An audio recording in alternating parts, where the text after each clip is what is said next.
Good evening and welcome to Story Hour. I'm tonight's host, Laura Blackwell. My co-host, the marvelous Daniel Marcus, started Story Hour over 3 years ago because he really wanted to see people and hear stories from his friends who are author people largely. And it's been so much fun. We've just been back every Wednesday ever since, gathering around a little virtual campfire. We do have some help. We have a Givers Fund grant from SIFWA. Thank you very much, SIFWA, for helping us keep the stream streaming. And of course, we have wonderful people coming every week as well to help make this worthwhile. We have every week 2 wonderful writers reading their own work. And we have a couple of regulars I see out there right now. Hello, welcome back. Tonight's readers are Sage Tyrtle and Ellen Denham. If you can, please consider for donating or at least researching for tonight's featured nonprofits, Planned Parenthood and Daily Bread Food Bank. This is my native language. This is just me. We'd also like to say, especially just from Story Hour in particular, the WGA is still striking. SAG-AFTRA has joined them. And if you are concerned about our fellow artistic professionals who are now losing work because they are standing up for themselves and what they deserve, you can help by donating to the Entertainment Community Fund, formerly the Actors Fund, which has been around for over 100 years in its various incarnations. It provides a safety net for performing arts and entertainment professionals over their whole lives. And that's at entertainmentcommunity.org if you want to help out the WGA and SAG-AFTRA strikers. And we also have 2 nonprofits from our readers tonight. Sage Tyrtle is reading for Daily Bread Food Bank. Founded in 1983, Daily Bread Food Bank has grown to become one of Canada's largest food banks. Daily Bread provides food to almost 200 programs around Toronto with its 5 trucks.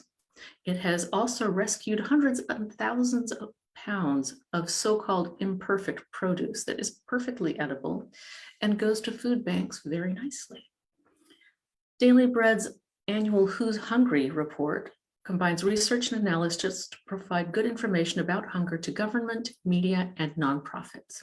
You can learn more at dailybread.ca. Ellen Denham is reading for Planned Parenthood. Planned Parenthood delivers vital reproductive health care, sex education, and information to millions of people worldwide. Services include not just the abortions we all have heard about, but also transgender hormone therapy, men's health, STD testing, and even primary care like routine physicals. Planned Parenthood also has an app for getting the appropriate clinician-selected birth control ordered and delivered to people who use it. You can learn more at plannedparenthood.org. If you're here on Zoom, feel free to chime in on the text chat off on the right. If you're joining us on Facebook, feel free to leave comments.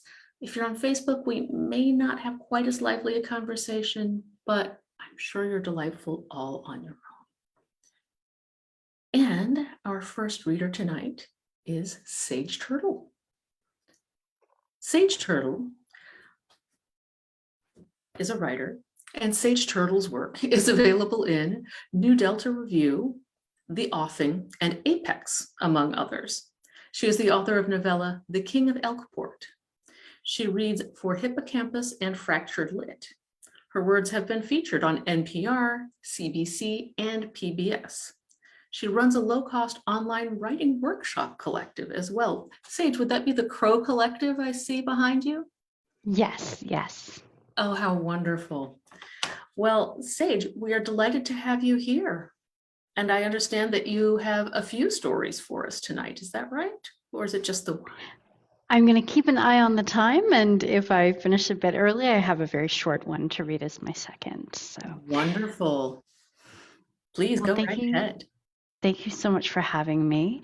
I'm going to read a short story. There's a content warning for gun violence, children, and bird death. Federal School Safety Act 2029. I was in third grade, the year they legalized guns in school. It happened during spring vacation, and Mom took me to Staples for school supplies. She said I could get the small pistol with the little blue daisies on it if I promised to load the dishwasher every day after dinner instead of just when I got reminded. I clutched her arm and swore I'd take out the garbage too. When we passed a brand new Build-A-Gun workshop in the mall, I begged Mom to let me return the Daisy pistol and build a custom gun instead, and she said no. She said no one else at school would have one, even though there was a super long line of kids.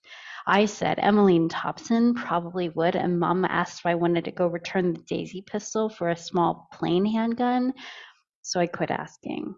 She also said no to having my name engraved on the grip, but when we got home, Dad wrote Winnie on my new gun in permanent marker with his very good handwriting. On the first day back at school, when we were waiting for the classroom door to be opened, Emmeline was showing off her Build-A-Gun. She said she got to tie-dye it in the workshop and showed us the bullets, which were all the colors of the rainbow. My gun was way smaller than hers, and the daisies were just printed on there with a computer. I didn't even get it out to show anybody. When we got into our classroom, it looked totally different from before vacation. There were gun safety posters all over the room, cartoons of a bunch of happy kids doing stuff like showing how to put the safety on, or surrounding a cowering active shooter in a ring with their guns drawn.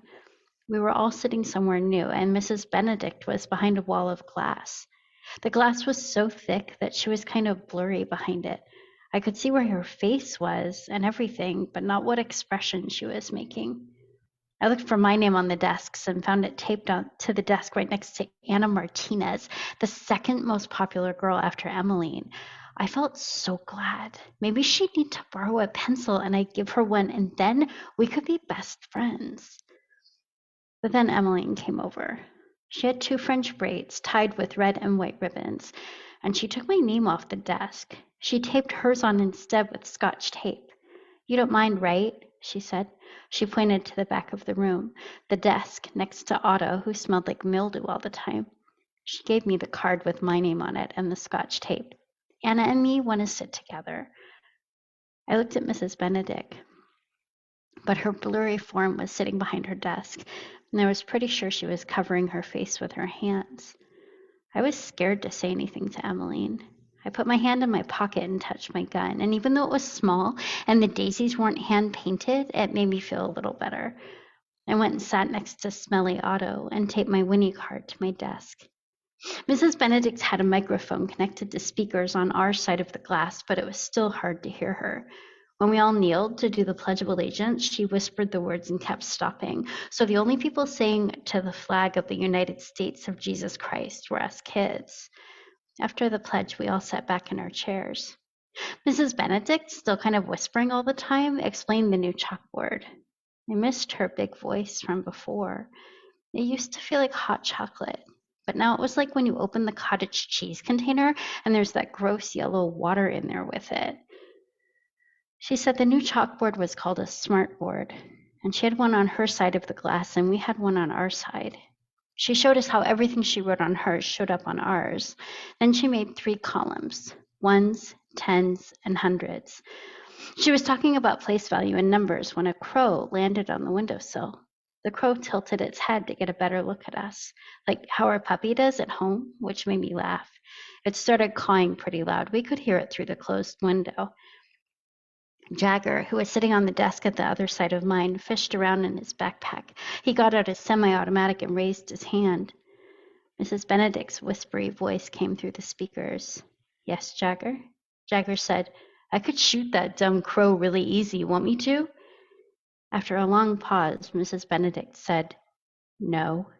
She wrote a 1 in the ones column and a 10 in the tens column, but Jagger raised his hand again. "Yes, Jagger," she said. "But I even have a scope thingy on the top. Look, it lets me aim really great," said Jagger. He stood up and showed her by aiming at the crow who was still cawing. Mrs. Benedict didn't move or say anything, like she was frozen by a freeze ray or something. And it was Matt who shouted, "Only aim when you are shooting." And then we all joined in because we had to take about 80 billion gun safety classes over vacation.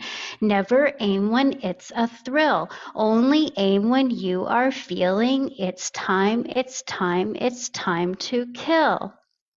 Jagger pointed his gun at the floor and hung his head. "Sorry," he said. "I forgot." He sat down and put his gun in his backpack. The crow flew away.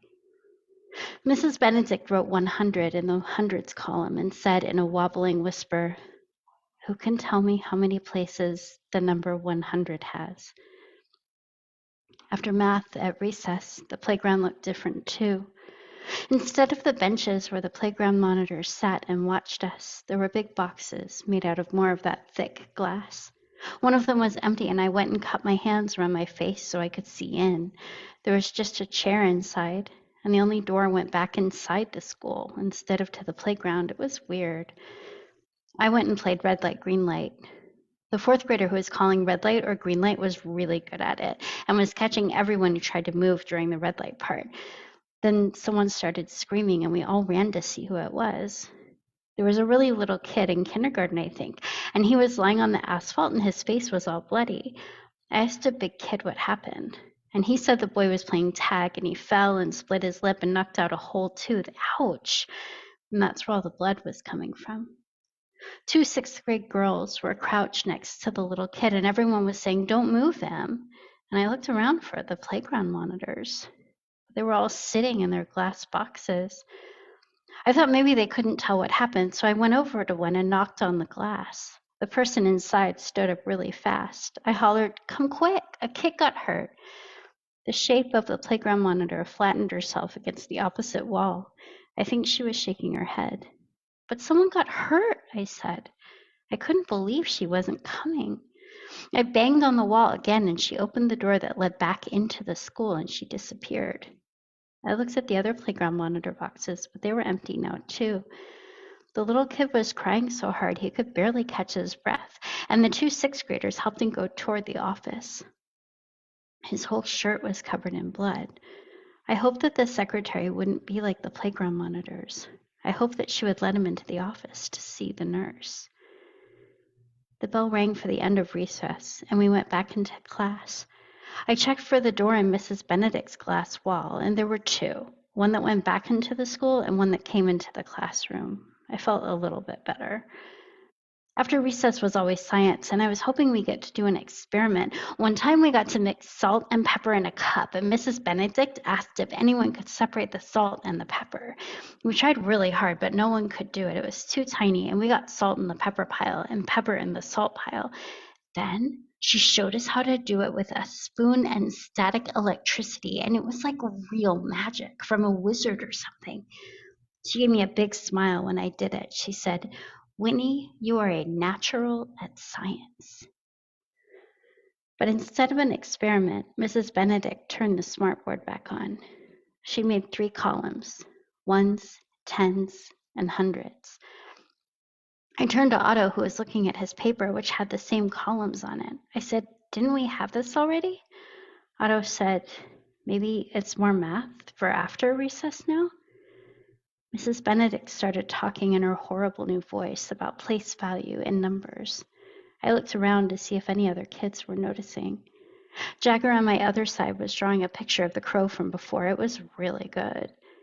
Anna Martinez raised her hand, and Mrs. Benedict called on her.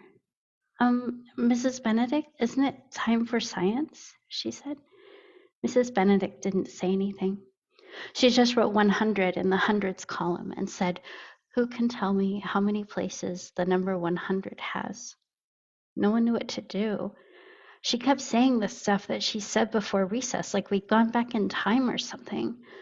I wanted to go and knock on the glass and see if I could get her to stop, but I was scared Emmeline would make fun of me. Jagger was filling up the sky of his crow picture with more crows, far away and flying, while Mrs. Benedict filled up the smartboard with numbers. She kept asking questions, but didn't seem to notice that nobody was raising their hand. Before vacation, I was always getting in trouble for reading in class. I would put my book under my desk and read it, and most of the time, I got to read 1 or 2 pages before Mrs. Benedict noticed. I was reading a book about a girl who solved mysteries, and she was solving a mystery about a stolen stethoscope. To make myself feel better, I took the book out and started reading it under my desk. But then I realized that if Mrs. Benedict looked this fuzzy to us, we were that fuzzy to her. So I tried an experiment of putting the book on top of my desk and reading it there. She didn't even look in my direction. She just kept writing numbers. Emmeline and Anna were playing cootie catcher, and Anna told Emmeline she was going to have 14 children and live in a swamp and be married to someone, but she whispered that part and I couldn't hear it. Jagger took another piece of paper out of his 3-ring binder and put it next to the first paper. He drew a forest for his crow. Mrs. Benedict was saying that our ages would go in the ones column, and our parents' ages would go in the tens column. At the desk in front of mine, Foxley, who Mrs. Benedict always makes classroom monitor when she has to go to the hallway to talk to another teacher or something, was showing Matt her machine gun. It didn't have any decorations on it. It was just shiny black. Matt kept saying, "Awesome, that is awesome." I tried to keep reading, but it wasn't as much fun when I could do it right there in the open. Besides, I could tell that the little brother had taken the stethoscope. He kept telling everyone he wanted to be a doctor when he grew up. Mrs. Benedict made another column on the smartboard and titled it Terror. She whispered, "Who can tell me how many places terror has?" She said that, and I felt like there wasn't any spit in my mouth all of a sudden. Mrs. Benedict said, "When we take 100 children and stack them up, up, up 10 times, we get 1 terror of children. 10 hundreds equals 1 terror, and in every child's backpack is death. 1 terror of death." She drew a gun in the terror column. I didn't know what to do. None of us did. And I felt like someone should go to the office, but I kept thinking of that kindergartner and how the playground monitors didn't help at all. Emily went to the front and knocked on the wall, but Mrs. Benedict didn't even look at her. Jagger kept drawing, but now he was just going over the first crow so many times the paper was starting to rip. Mrs. Benedict erased the smartboard. She drew a line and then made 10 marks on it. Now that I was pretty sure Emmeline wouldn't make fun of me, I walked to the front of the class. I remembered that I could see better into the box in the playground when I cut my hands over my face, so I did that. Emmeline saw me, and she did it too, and I felt really smart. I could see that all of Mrs. Benedict's makeup was dripping down her face. She was crying the hardest I ever saw anybody cry, but so quietly couldn't hear her. Only her awful whisper voice saying, "On this number line, you see only whole hundreds marked. In between each mark are 99 dead people. Imagine all of the dead people." Some of the kids started yelling stuff, but I couldn't understand what they were saying. Then Jagger shouted louder than anybody, "Listen, I'm going to make her stop. I'm going to shoot the glass. Then she has to stop. You better move, you guys." I turned, and he was standing and aiming his semi-automatic at me and Emmeline. Foxley yelled, "No, you stupid head. It's bulletproof glass. If you shoot it, the bullet would come back and hit us. Remember, from gun safety." She pointed to the poster with the bulletproof glass on it. Jagger's face twisted, and he lowered his gun for the second time that day. "Why even have a gun?" he said, but I don't know who he was talking to. Some of the kids were saying they wanted to go home, and some of the kids were chanting the "only aim when you are shooting" chant, but we could still hear Mrs. Benedict on the speakers. Her voice was dreamy now. "Imagine the sounds in third-grade classrooms all across the United States of Jesus Christ. The pop, pop, pop of a little girl who wanted a piece of gum from her friend who said no. A little boy who was mad about his spelling test grade. Pop, pop, pop." Foxley stood on top of her chair, which we are not allowed to do. "Hey," she yelled, and some kids went quiet. "Hey!" she said again, and almost everyone went quiet except for Mrs. Benedict, who was just scribbling on the smartboard now, burying everything under black scribbles and saying 1 death plus 1 death plus 1 death over and over. The crow from before came flapping back to the window and stared in at us, tilting its head and blinking its bright black eyes. Foxley said, "Maybe she can't hear us or something. Winnie, you try the door in the glass." My mom said never go in a door without knocking, so I knocked first, but Mrs. Benedict didn't notice. So I whispered, "Sorry," and turned the doorknob.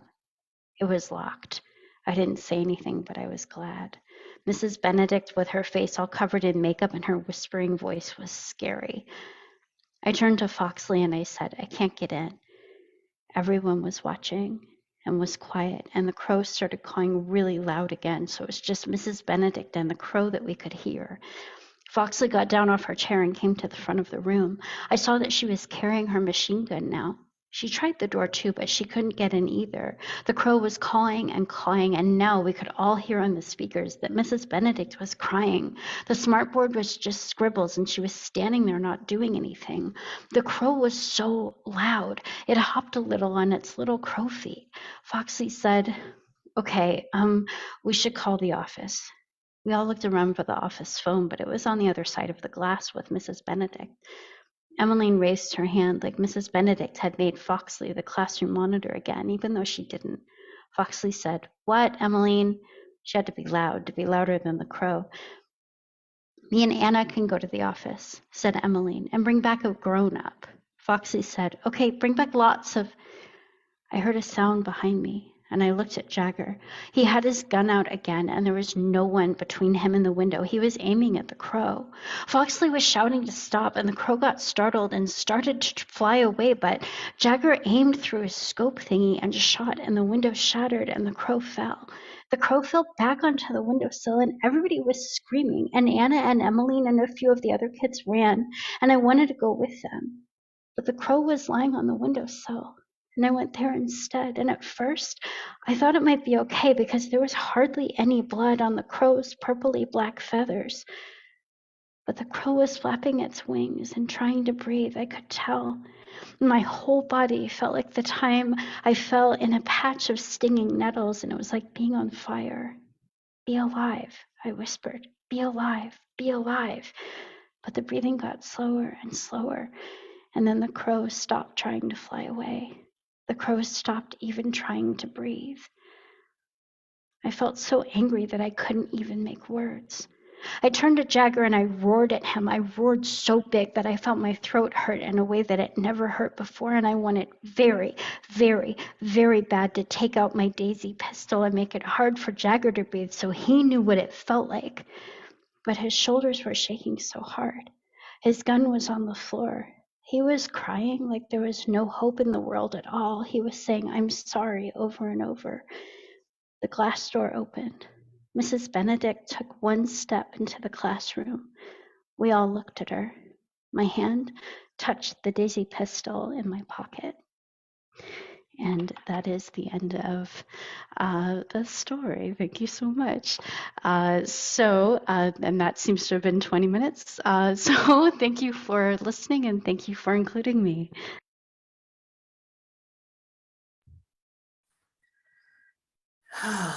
That was very moving, Sage. Thank you.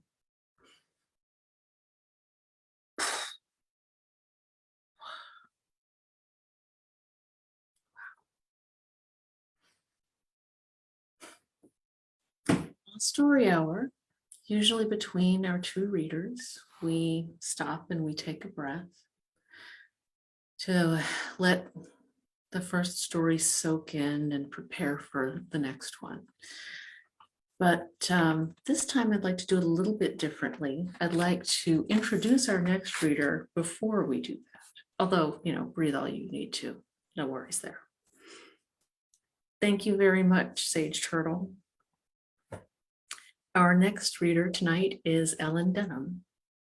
Ellen Denham is a singer, voice teacher, writer, and director who teaches voice and directs the opera workshop at Texas A&M University, Corpus Christi. Her recent directing credits include Rinaldo for Red River Lyric Opera and Amal and the Night Visitors for Music on Sight, Inc. She has since been recognized as a finalist for the American Prize for Stage Director, the Charles Nelson Riley Prize. Performances directed at TAMUCC include her original Shakespeare adaptation, Midsummer Night's Music, and Alcina's Magic Island, her original Handel adaptation with an environmental theme developed with a grant from the Coastal Alliance to Protect Our Environment, CAPE for short. In 2021, she served as librettist and director of the children's opera Olivia's Ocean, with music by Ross C. Bernhardt, commissioned by the Hart Research Institute for Gulf of Mexico Studies. She also writes short fiction and has stories published in anthologies, and including Lightspeed and New Myths. And since we have the very rare occurrence of having an actual voice teacher here who sings opera, I thought she can do a better job on teaching us to do one breath than I can. So Ellen, if you would please lead us in our breath between stories and then read your stories, that would be lovely. All right. Well, I think we definitely need a nice, deep cleansing breath after that story that was so wonderful. So as a singer, we like to breathe low. So wherever you're sitting, if you can sit up nice and tall in your chair, and if you put your hands on your tummy, we don't have lungs down there, but if you take a really deep breath and your diaphragm goes down, you might feel a little bit of pressing out your abdominal muscles. So actually, let's take a nice deep breath, fill in all the way to those low abdominal muscles. And then when you think, you can take a little more, take a little more, a little more, a little more. You can let it.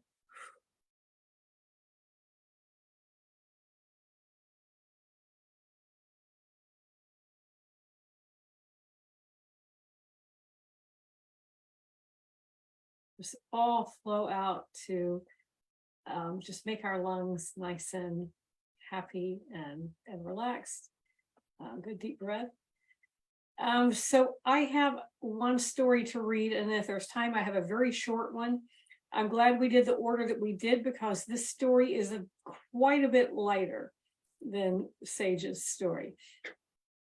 This story is called In Which Marper Visits a Witch, and it's published in newmyths.com. Marper trudged through the gutter slime at the road's edge, making way for the carriage thundering past. The muck couldn't make his feet any worse than they already were. It was about time to get them cured. Laura had thrown him out of the brothel because of the smell. The new witch was supposed to live on this road somewhere. He'd heard how she cured old Budgel's bad leg, though it cost him 12 crowns and a chicken. Marper had enough coin to pay her, stole it from the temple box yesterday. Probably the last time he could do that, because the younger priestess was onto him. He peered at each doorway, looking for the witch's star. Sweat trickled down into his eyes, and he mopped it away with a dirty kerchief. A passerby bumped him, and he swallowed a curse. No good to attract attention in this posh part of town. He crossed over to examine a house on the other side. A mark on the door caught his attention, but it couldn't be the witch's star. That house was too fine for a witch, 2 stories with real glass windows. But as he stood there, the door opened, and a slip of a girl addressed him. "Are you looking for me?" Marper gawked. He would never have thought her a witch if she didn't have that star around her neck. Too damn pretty and young. She wore her hair pulled up under a kerchief, but a few dark tendrils had escaped and curled against her dusky neck. "Yes, miss," he said, removing his cap. I'm looking for the witch, if that be you." "It is," she said, all businesslike, like a school teacher. "Come in." She eyed his muddy boots, and he wiped them as best he could on the mat before entering. Now, what is it you wish, young man? She asked, closing the door behind her. Young man, he was probably older than her from the looks of it, but he wasn't going to complain. Can you cure foot rot? The witch wrinkled her small nose. Let's see, they may have to come off. She indicated a low stool. Marper sat and began to unlace his boots. Yes, miss, I figured you'd need to see for yourself. I meant your feet, she said. Though for that, I'd have to send you to a surgeon. Her lips curved up into a delicate little smile. Marper felt cold all of a sudden. My feet? Off? Can't you cure it? The witch laughed, throwing her head back and placing a delicate hand upon her throat. Oh, I probably can, if you can pay. But first, take off your boots and stockings, and I'll be right back. The witch went into the next room, leaving him alone. Well, not quite alone, because an enormous cat dozed by the fireplace, a mess of gray and white and orange, like a crazy quilt. Both ears were torn, and the cat's face was monstrously swollen on one side. Must be a real fighter. Marper had never seen an uglier cat or a prettier witch. He pulled his boots off and wiggled his blistered toes. Not much point in bothering with stockings this time of year. Just one more thing to wash. The witch had lots of witchy knickknacks in the room, bundles of herbs and such. But a pair of candlesticks on the mantel caught his eye. Real silver from the look of them. He didn't dare swipe them. Stealing from a witch was bad luck. The witch returned with a swish of skirts, carrying a steaming bowl in gloved hands, her face flushed from the heat. Soak your feet in this, and then I'll have a look. When she knelt and leaned over to place the bowl at his feet, Marper tried to look down her dress, but it was cut too high. Ow! He nearly jerked his feet out of the bowl. Not only was the water hot, it tingled like hungry ants were devouring his feet. The cat opened an eye to peer at him. The witch laughed. Patience! I can't see what's wrong until your feet are clean. What's in there? Marper asked. The water churned, and he could have sworn he saw tiny things moving in it. Oh, just a couple of hungry pixies.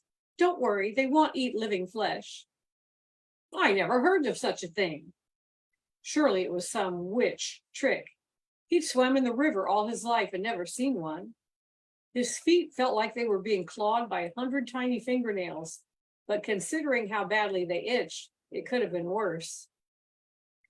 The cat stretched all four legs at once, then lumbered to its feet and stalked towards him, one side of its face normal, the other with a fat jowl like it had a mouthful of something. Nice puss, Marper said, extending a hand. Don't touch her, the witch said. She's as likely to bite you as look at you. Must be some mouser. Fighter, too. How'd her face get like that? She got a hobgoblin leg bone stuck in her cheek. I removed it, but her face has never been the same. Hobgoblins. There's no such thing. Oh, you're not likely to have seen one, she replied. I don't know, Marper said. I've seen a lot of things like, well, Marper ended his sentence with a cough. He had been about to launch into the story of the whore with 3 breasts, but thought better of it in present company. He must have stomped his foot as if to stamp out his private thoughts, because water splashed out of the bowl. Something bit his big toe hard. Ow! Splashing aggravates them. I'd hold still if I were you. The witch took a towel from the waistband of her apron and swabbed the floor around the bowl. Her dark eyebrows pinched together in the middle. Still, she was pretty, with a pert little nose and rosy cheeks. It wouldn't be a bad face to wake up to in the mornings. I'm sorry, miss. I'll try to sit very still. Are they almost done? You'll know when they're done. the water in the bowl stopped churning, and Marper's feet felt pretty much like normal, which meant they were sore and itchy. He thought he saw something move in the bowl with a human face about the size of his thumb. Before he could catch sight of it again, the witch removed the bowl and put a towel under his feet. "Dry off and I'll be right back." She swished out of the room, carrying the bowl with her. Marper was tempted to wander the room, maybe heft one of the candlesticks just to check if it were solid or hollow, but the ugly cat kept staring at him. Just as well, because he didn't want the witch to catch him poking around. He inspected his feet as he dried them. A few of the worst sores were bleeding, but the soles were as smooth as if he'd never walked a step in his life. A clever thought tickled his mind. A young girl living here all alone? She could use a man around, witch or no. If he courted her carefully, perhaps she'd keep him in this fine house and he wouldn't have to bother with stealing. At least until she threw him out. It always happened sooner or later. "Now let me have a look." The witch had returned so silently he didn't realize she was there till she had taken one of his feet in her pretty little hands. "What is it?" Marper asked. "How often do you change your stockings?" "Every day," Marper lied. "Except today when you didn't wear any?" She looked up with raised brows, her mouth twisted into a mockery of a smile. That is, they were still drying when I left this morning." "You should have more than one pair," the witch replied, "and wash them every night, then dry them by the fire." "Yes, miss," Marper said. "Is that the cure?" "I'll give you some ointment, but it's not going to help the itch go away unless you wash every day and put on clean stockings." She let go of his foot and picked up one of his boots gingerly. "Burn these and get another pair. Don't wear them without stockings either." New boots were easy. Marper figured he'd drop by the inn and see if any travelers had close to the same size feet, then come back at night to swipe their boots. Someone would surely be passed out too drunk to notice. But washing his stockings every day, that would take some getting used to. "Thank you very much, miss," Marper said, wiggling his newly clean toes. "You're very kind. I'd like to come back and see you, if I may." "You're welcome to come back if you have another ailment," the witch said, all business. "That will be 25 crowns for today. I'll go make up your ointment while you count out your coins." Marper watched her round hips as she retreated into the other room. She really was a fine-looking woman, but she needed to smile more. He had enough money to pay her, but he wondered, what if he didn't? Then he'd have an excuse to come back and pay what he owed. Perhaps he could find something that needed fixing around her house and offer to come back and fix it. He got up, still barefoot, and paced the perimeter of the room, hands clasped behind his back to make sure nothing ended up in his pocket that shouldn't. A small table held something roundish covered by richly embroidered cloth. Marper touched the tabletop experimentally and found that it rocked just a bit. Here was something he could fix, but perhaps he should make it just a bit worse first. He reached beneath the table and rotated a leg. No, glued solid. He tried the second leg and found it just a bit loose. Something brushed against his leg. He nearly jumped out of his trousers. Oh, only that ugly cat with something in its mouth. The cat dropped a small green thing by Marper's feet. "Nice kitty," he said, returning to wiggling the loose table leg. He had registered the cat's quarry as a frog's leg before it occurred to him that the skinny green appendage had a foot that looked human with tiny round toes. By the time he turned back, the cat had carried its prey to the hearth and begun to gnaw it. Marper worked the table leg loose enough that it really teetered now. Picking up the round thing on top, cloth and all, he held onto it for safekeeping, so he could duck his head beneath the table and see how it fit together. "Leave that alone!" Marper jumped. banging his head on the underside of the table and sending it crashing forward.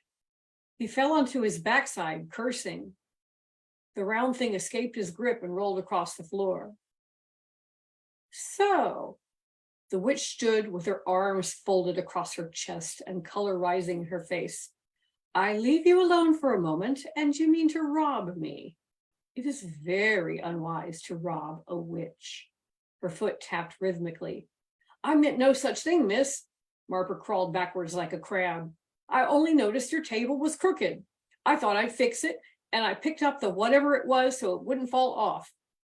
Marper realized how lame his excuse sounded, though it was mostly true. He should stick to lying. He was better at it. The witch swept toward him and picked up the round thing from the floor. Marper hadn't even dared to look to see what it was. It's especially foolish to go meddling with crystal balls, she said. I don't know anything about crystal balls, Marper bleated, shutting his mouth quickly before he blurted out something highly inappropriate. It wasn't easy having a dirty mind. The cat still gnawed its bone by the hearth. Say, is that one of those hobgoblins your cat has? Marper said, searching for any way to distract her. When the witch glared back over her shoulder, Marper stood and righted the table, screwing the leg in tightly. There, you see, it was loose and I fixed it. I'd do a better job if you let me come back tomorrow with my tools. Now I have the coin to pay you and all. Marper set the table carefully down and untied his purse from his belt. Do you know why you've never seen a hobgoblin? The witch asked, her face like flint. Marper scratched his pate. Hobgoblins aren't born, they're made, the witch said, and most of them don't live long enough for anyone to see them. Marper knew enough about women to know that she wasn't placated, not in the least. He'd better turn on the charm, and fast. How wise you are to know such things, he said with a little half bow. So beautiful and so smart. I'm a poet, you know. I'll write you a poem and bring it when I come back. He'd filch something from the library and copy it down. She'd never know the difference. How about you recite one now, the witch said, as if ordering a naughty child to his room. All my poetry has been driven out of my mind by your beauty. I'd be happy to come back tomorrow. He held out his purse and backed towards the door. A thief, a flatterer, and a liar. You have quite a repertoire. The witch was smiling now, but it wasn't a nice smile at all. Do you want to know how a hobgoblin is made?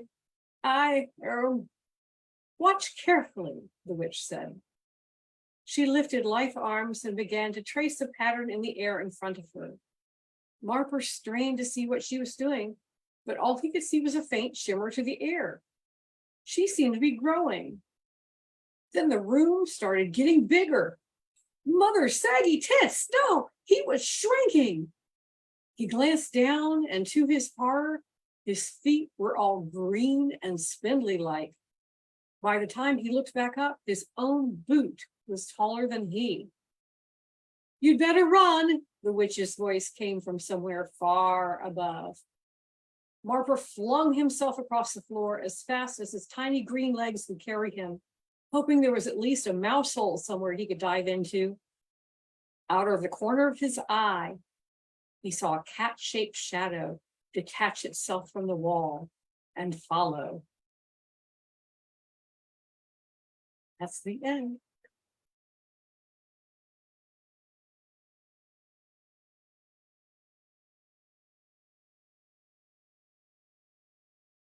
Do I have time for a short, maybe 5 or 6 minute?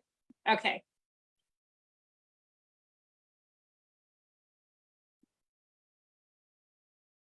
This is from the Lightspeed Women Destroy Science Fiction special issue, and it's one of the shorter Stranger Things I have written. This is called The Mouths.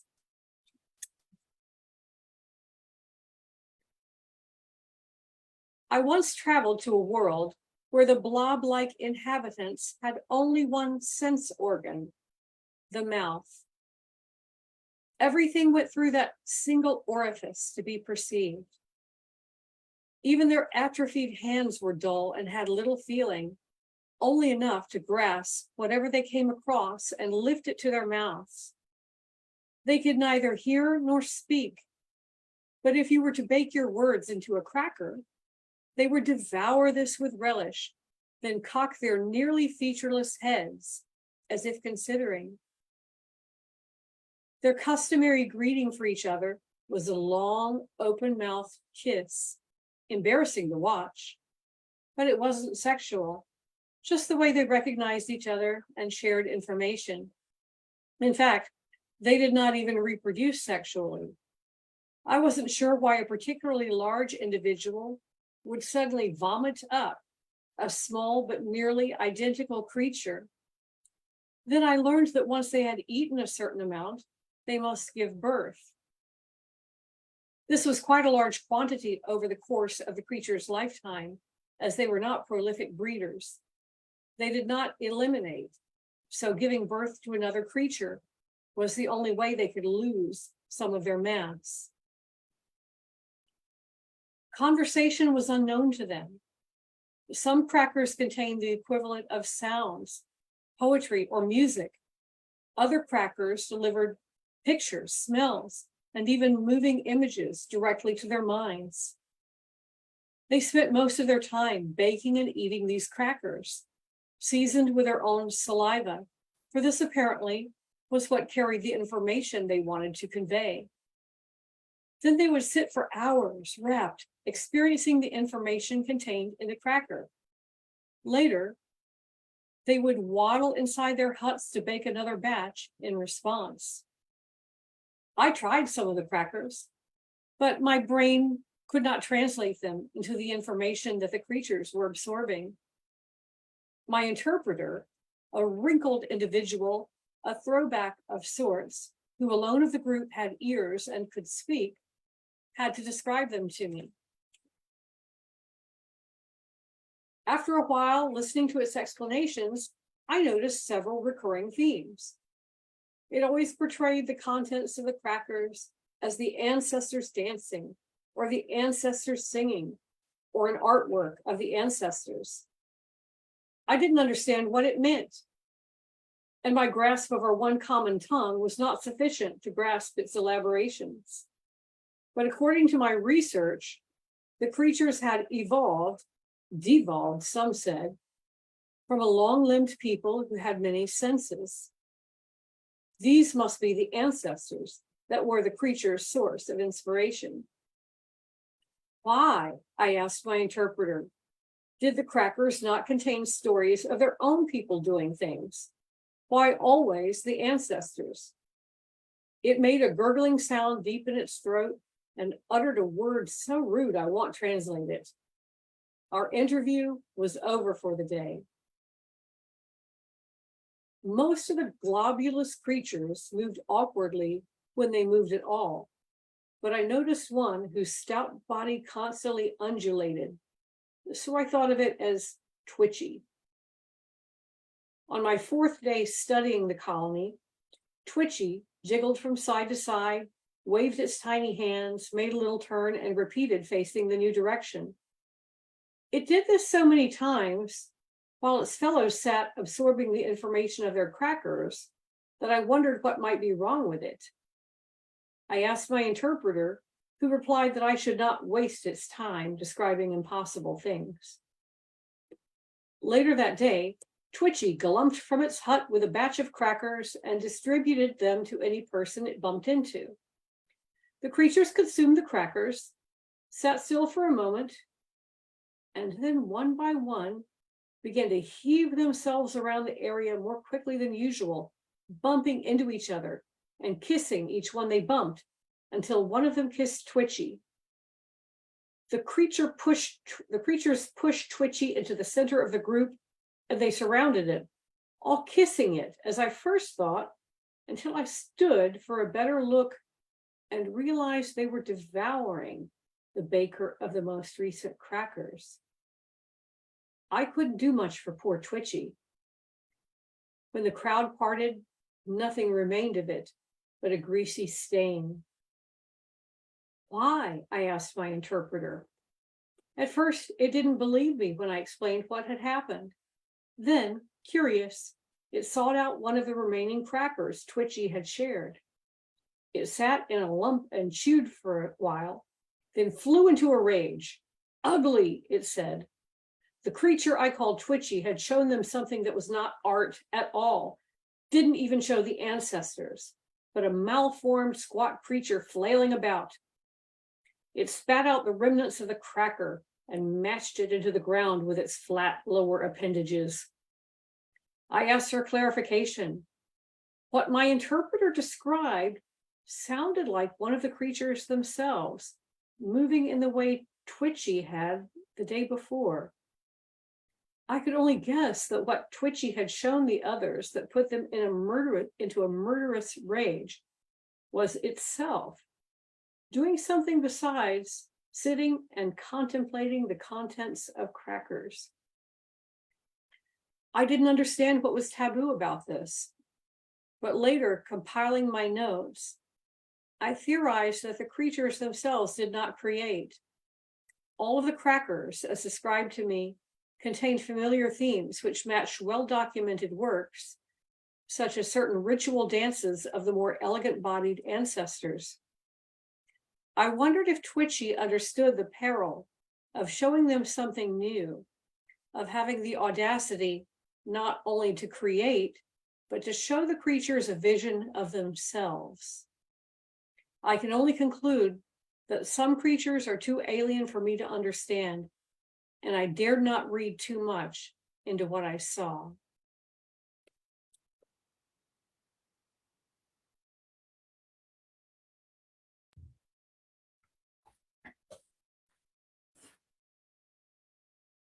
What a perfect story to read right after we've lost Sinead O'Connor.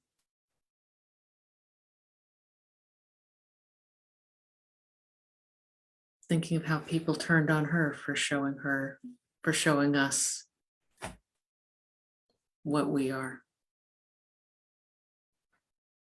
Wow.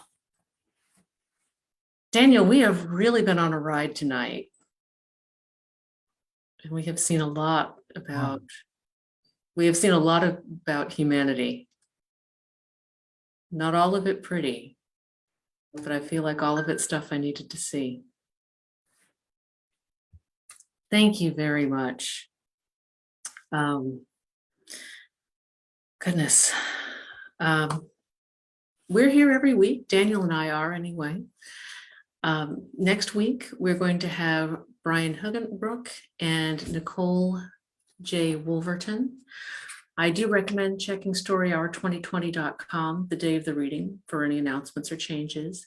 And storyhour2020.com is just always a great place to check out because we've got calendars for the next month and more there, so you can see what other readers are coming up even further out and arrange your schedule if you need to.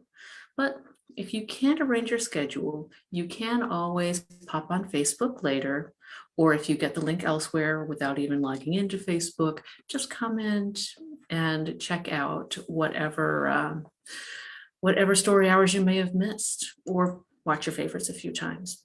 I don't judge, I do that too. Ellen Denham, Sage Tyrtle, thank you both so much for sharing your stories with us tonight. Thank you to my wonderful co-host, Daniel Marcus, without whom literally none of us would be here. And thank you, all of you here in the Zoom tonight, all of you on Facebook, and all of you joining us in the future for coming together to spin the fictive dream together. As long as we all watch, we're all in the same story hour. Good night.